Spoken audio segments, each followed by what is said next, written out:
Okay, so in this video, we're going to be talking about the best ways to get mythical ores in prospecting. We're going to be going over the best crafting items, the best equipment, the best locations to get yourself them items, and some tips and tricks to get them a lot faster. We're trying to get 15,000 subscribers by the end of the year, so if you guys can hit that like and subscribe, it would mean a lot to me. So let's go ahead and begin this video. Okay, so to start off this video, we're going to be talking about equipment. My equipment is not the best, however, it is one of the best in the game.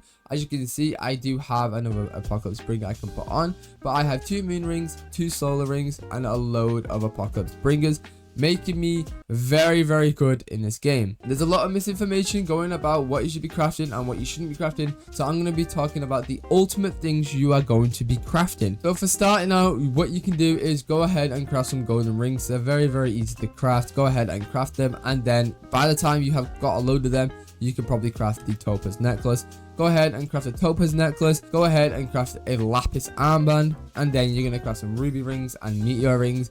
Combining these two together is going to give you a very nice little sum of money, and also a very nice dig and shake strength. Then moving on to the purples, you're going to want to craft some moon rings and have the oceans. I recommend doing it 50-50 split, because not only do they give you a 20% shake speed and luck, the moon rings also give the same luck, dig speed and shake speed, making it very easy to sift through all of your items. Yeah, I hope that helped. Just doing a little speed run of it. You can craft the opal amulet if you want to. You get luck and a modified boost as well if you want to go ahead and get some money. Moving on to the legendaries. The new item Dragon Claw is going to be amazing, but in my opinion the crown is better than the Dragon Claw, because it does give you a 30 luck, 45% size boost, and a 90% sell boost, because you're not going to be working on the legendaries anyway, because there's nothing really here to craft. Like, you're not going to craft the Lightkeeper's ring, you're not going to craft this, you're not going to craft this. You can either pick between which one of these you want to craft yourself. You're going to want to farm whatever items you actually have. So for example, the pink diamond. The pink diamond is probably the easiest mythical in the game, but in my opinion, I'd go ahead and craft the crown, because you can only craft one of the crowns. So you can either pick the royal crown or the phoenix wings, and in my opinion the royal crown is going to benefit you way more than the phoenix wings just at the start, because it is pretty hard to get a flare bloom anyway. So go ahead and craft yourself the royal federation crown, because it is just one pink diamond. And then you're going to want to focus on the apocalypse bringer. The reason for this is because it's panite.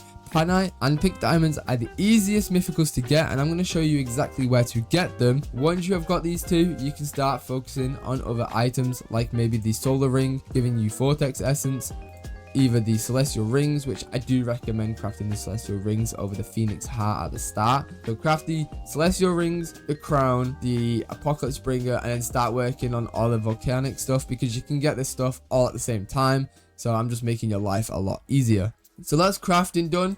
We're going to talk about the pans and shovels I use. I use the fossilized pan and I use the fossilized shovel. Yeah, you can honestly pick which one you want to use. I just like using the fossilized shovel. And the sluice is amazing. They have buffed it. It has a 20,000 luck now, making it pretty easy to get yourself a mythical item. So I do recommend go ahead and getting the fossilized sluice. So now what we're going to do is we're going to break it down on which items you can get where. So obviously we know in Rubble Creek you can get mythical pink diamonds, which you can go ahead and farm there, but there's no point. You may as well go to Fortune River. Okay, so to get pink diamonds and panite, I recommend coming to Fortune River. Here is probably the best location. I got both of the items. I got so much panite and I got so much pink diamonds here. If I go into my inventory, I have 3 panites and about 1 million pink diamonds, because it's just the best location. You're going to want to wait for rapid rivers. What rapid rivers is going to do is going to give you 2 times more ores,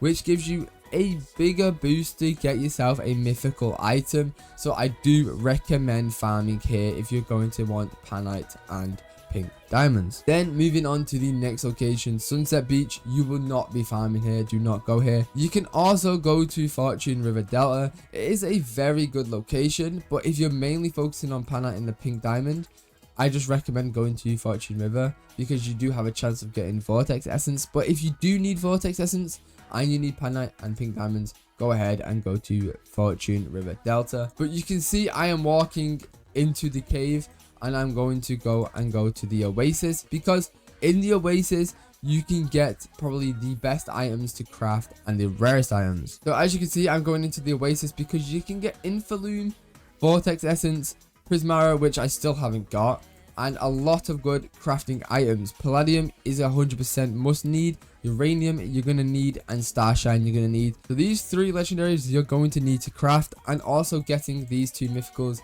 are going to benefit you quite a lot. As you can see, there is already 2 people farming here because it's the best location to get these 2 mythicals. Okay, so we talked about the best locations for the first island. We are now going to break it down on the volcanic area. So this is the reason I told you not to focus on the volcanic area just yet, even though it is the newest content. So in the magma furnace, you can see that there's going to be an infernal heart, and in the infernal heart you can get literally every mythical item you need to craft in the volcanic area.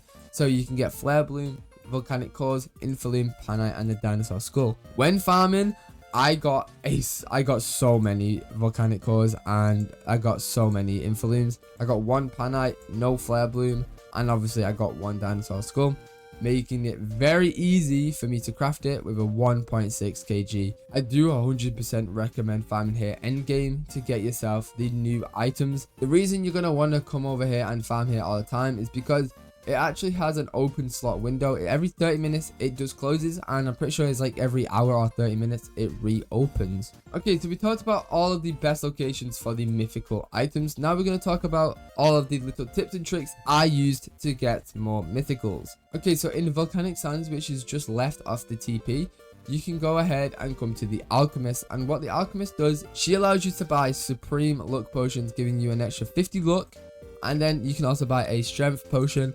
And if you go to the left, you can also buy another volcanic luck potion. Not only that, at Fortune River is going to be the main items. Like, you can get the greater luck potion, you can get the capacity boost, and another luck potion over here. However, if you do turn around and you see the shard merchant, you can go ahead and buy tomes. Everyone knows this, but I'm just covering it because it is some tips and tricks people don't know. But we're going to go ahead and break down the weathers. Okay, so if we go over to the wiki and go over to the events with a shower logo, as you can see, there's a lot of different things. The Rapid Rivers is an hourly event that lasts 15 minutes, similar to Solar Flare. You will receive 2 times the materials at Fortune River and Delta. During this, obviously, we know this, you get 2 times items. So that is another good way to get mythicals, which we did break down already. Then obviously you've got the solar flare. It's useless, don't really bother with the solar flare events. Meteor showers is going to be one of the best things that you can do. It does give you 2 times luck effect for every player in the server, and you can obtain the mythic shards, which allow you to buy the 2 items. There's also a couple more, like the admin event, which does give you a mythical rift. The mythical rift gives you a guaranteed mythical item, and it's not only just that. If you go ahead and go into a private server before they start one, you can get that guaranteed mythical for yourself. I remember I was sat in a private server and they started doing like 4 mythical rifts. I got 4 mythicals, which allowed me to craft all of my items I have on me right now, being extremely easy. And yet it sounds like a cheat, but it's not. The private servers are free. Go ahead and jump into one before admin events start. So that is all of my tips and tricks. The rifts are going to be probably your main way to get mythicals, because just digging normally is going to take you quite some time still. But yeah, I do recommend go ahead and doing that. But this has been Milk, and I hope you guys do have a blessed day.